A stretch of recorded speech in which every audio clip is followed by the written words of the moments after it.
Elderly woman returns from death with a horrifying message from Jesus. She was dead for 7 minutes. 7 minutes without a heartbeat.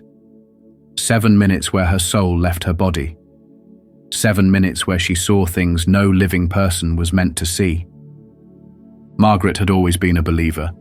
She had read the Bible every morning for decades. She had prayed before every meal, every night before bed. But nothing, not her faith, not the stories in Scripture, not the sermons she had heard her entire life, could have prepared her for what happened when she died. It started with a sharp pain in her chest, a tightness that stole her breath. At first, she thought it was just a dizzy spell. But then her vision blurred, and suddenly, the floor wasn't beneath her anymore. She was weightless, floating, no longer in her small living room where she had spent so many quiet mornings. She wasn't anywhere.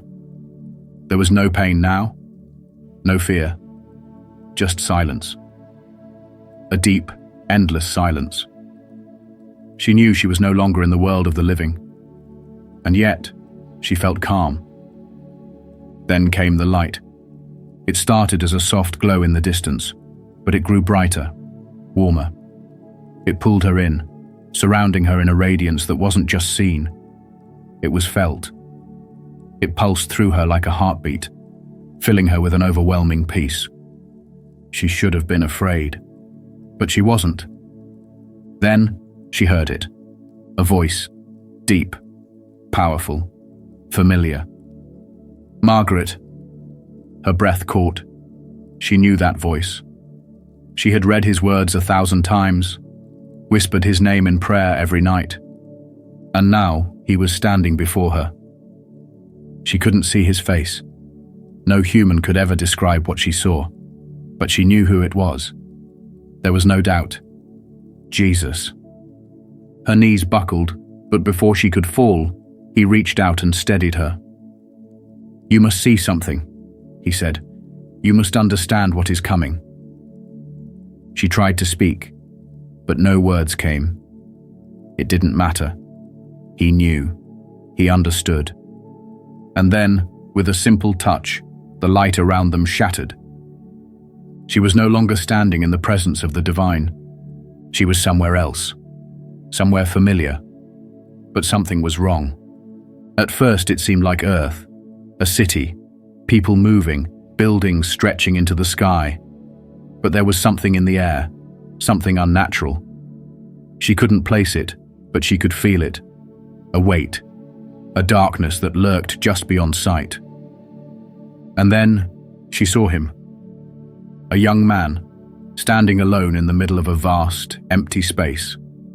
Tall, blonde, quiet, but with a presence that felt powerful, almost otherworldly. He looked around, as if sensing something unseen. Margaret's breath caught in her throat. She knew who he was. She had seen his face before, though never like this. Baron Trump. Why was she seeing him? Before she could speak, the world around them changed again. Shadows stretched from the corners of the vision, creeping like ink spilling through water. Whispers filled the air. She couldn't understand the words, but she knew their meaning. Plotting, planning, waiting. A storm was coming for him, and he had no idea. Margaret turned to Jesus, desperate for answers. "Why?" she whispered. "Why are you showing me this?" His expression was solemn. "Because the world does not understand what is happening, and because you must tell them before it is too late."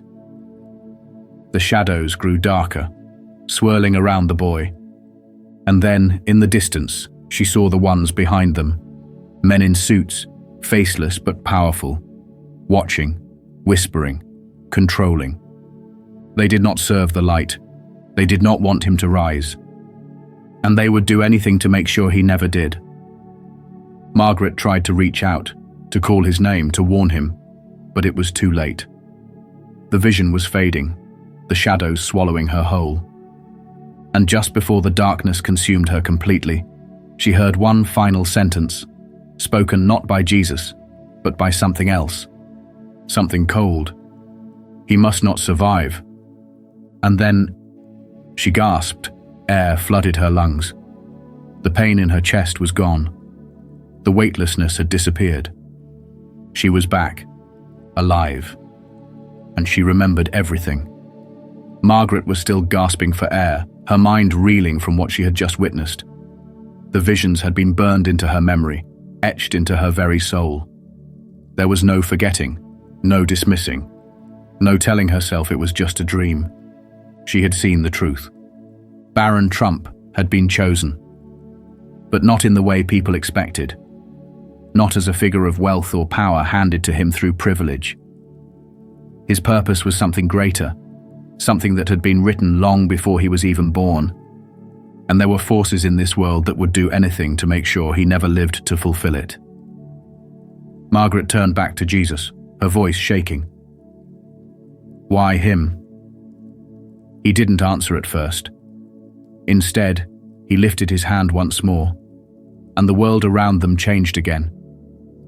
She was no longer in that eerie city, no longer standing in the presence of the divine. Now she was watching a series of events unfold, like a story being played out before her eyes. At first, she didn't understand what she was seeing. People talking in hushed tones. Rooms filled with smoke and secrecy. Meetings behind closed doors. Men in power. But not the ones the public saw. Not the ones who stood in front of cameras and gave speeches. No, these were the ones behind them. The ones who pulled the strings. The ones who made the decisions that shaped nations. And then, they spoke his name. Baron. The way they said it made her shiver. Not with admiration. Not with neutrality. With fear. They were afraid of him. Why? One of them, a man whose face she could not fully see, leaned forward and whispered something. The words sent a cold chill through her body. If he rises, we lose everything. Another voice, deeper, filled with venom. Then we must make sure he never does. Margaret's pulse pounded in her ears. She watched as plans unfolded before her. Headlines appearing on newspapers that didn't exist yet. Accusations. Manufactured scandals. A campaign not against him directly, but against everything around him. A slow, methodical destruction. Not through brute force, but through deception, through whispers, through carefully placed lies. And if that failed, she saw something worse. A moment in time. A single event. A tragedy. One that had not happened yet, but was already being planned. Margaret saw him, saw Baron, standing on a stage, surrounded by people. And then, in the blink of an eye, chaos erupted. Screams. Panic. And then, darkness. She couldn't breathe. She wanted to look away, to close her eyes, to stop what she was seeing.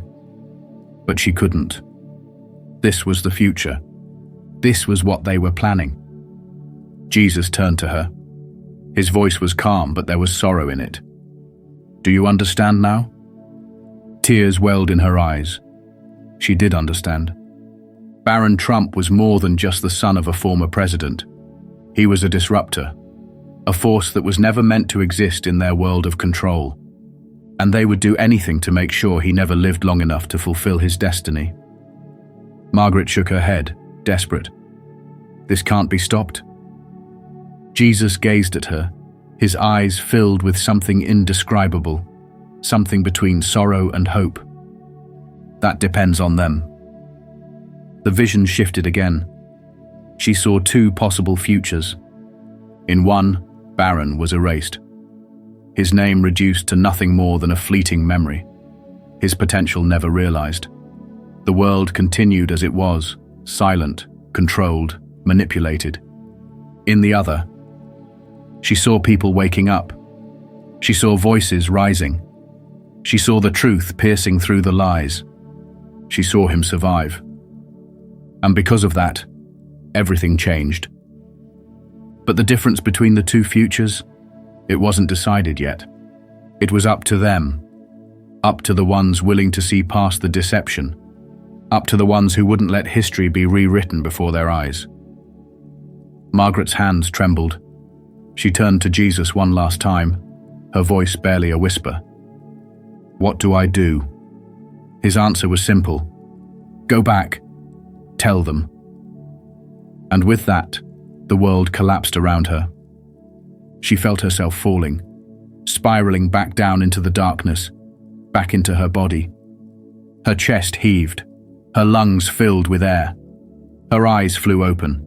She was alive, and she remembered everything. Margaret sat up, her body trembling, her breath uneven. She was back. The familiar walls of her living room surrounded her, the same old wooden furniture, the same clock ticking softly on the wall. Everything looked the same, but nothing felt the same. Because now she knew. She knew what they were planning. She knew what was at stake. And worst of all, she knew how easily it could all be erased. Her fingers clutched the fabric of her dress, as if grounding herself in reality. But the visions she had seen still played in her mind, like echoes from another world. The words spoken in shadows, the faceless figures controlling the unseen, the whispered fear, "If he rises, we lose everything." Baron Trump was meant for something bigger, something the world wasn't prepared for. And that was why they feared him. Margaret could still feel the presence of Jesus, his final words lingering in her mind. He will bring change, but not without suffering, not without resistance. They will try to break him before he can rise. She could see it now. How they would move, how they would manipulate. At first it would be subtle. Rumors, sensationalized headlines, scandals that never happened but were repeated so many times they became true in the minds of those who never questioned. A coordinated effort to make him doubt himself, to make others doubt him. And if that failed, the next step would be isolation. People closest to him would suddenly turn. Friends would become strangers. The public would become his enemy. And before long he would be standing alone, surrounded by wolves disguised as allies, waiting for the moment to strike. Margaret's hands trembled as she remembered what she had seen next. A path, two futures. One where he was taken down, erased from history before he could ever make a difference.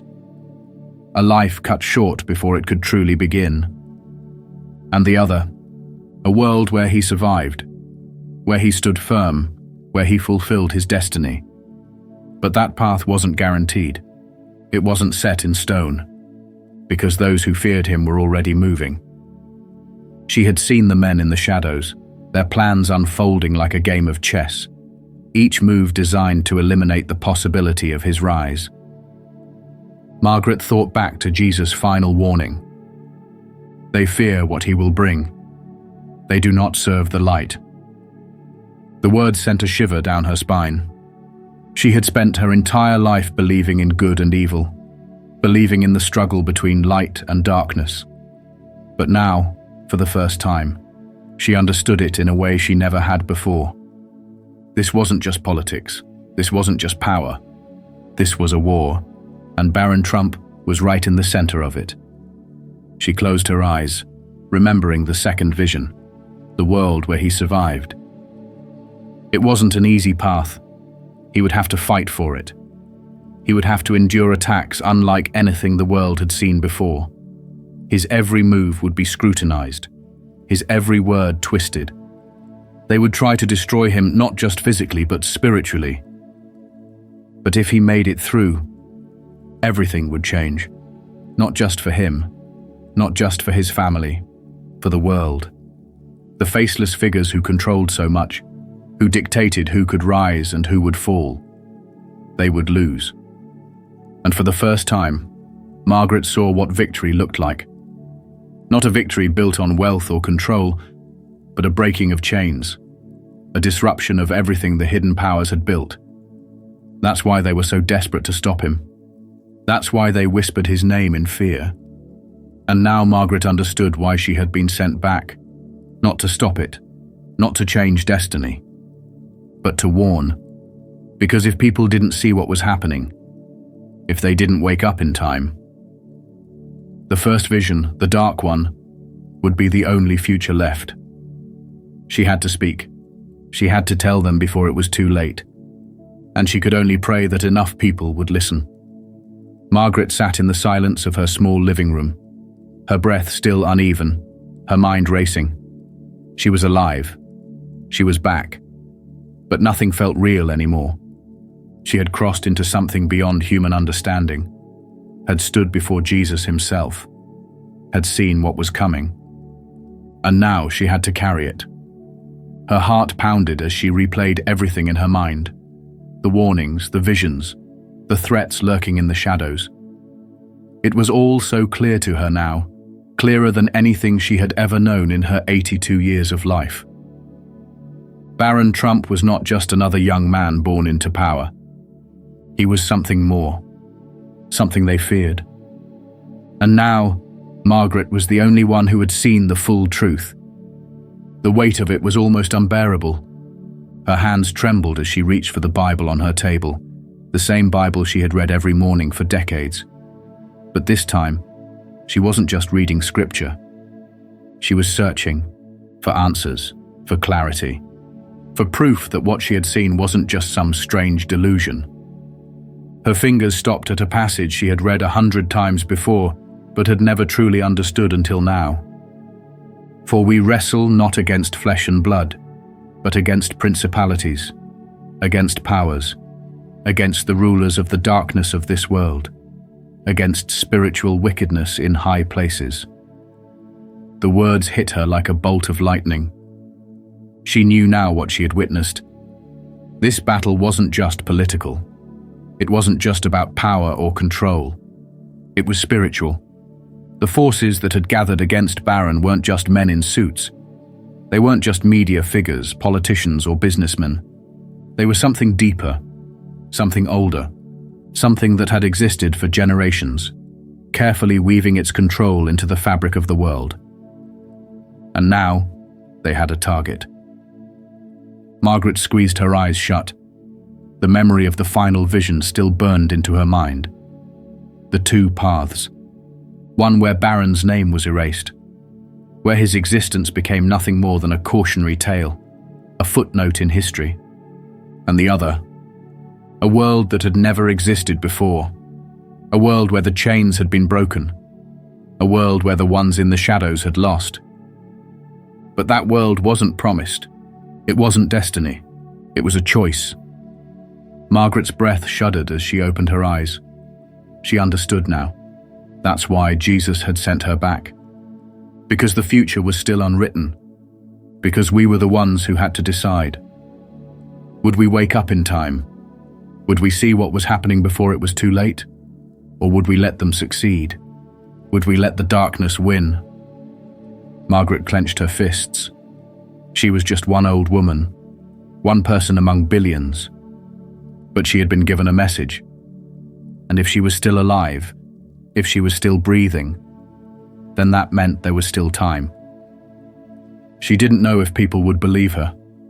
She didn't know if the world was ready to listen. But she would speak. She would tell the truth. And then, it would be their choice. Would they open their eyes? Would they rise against the deception?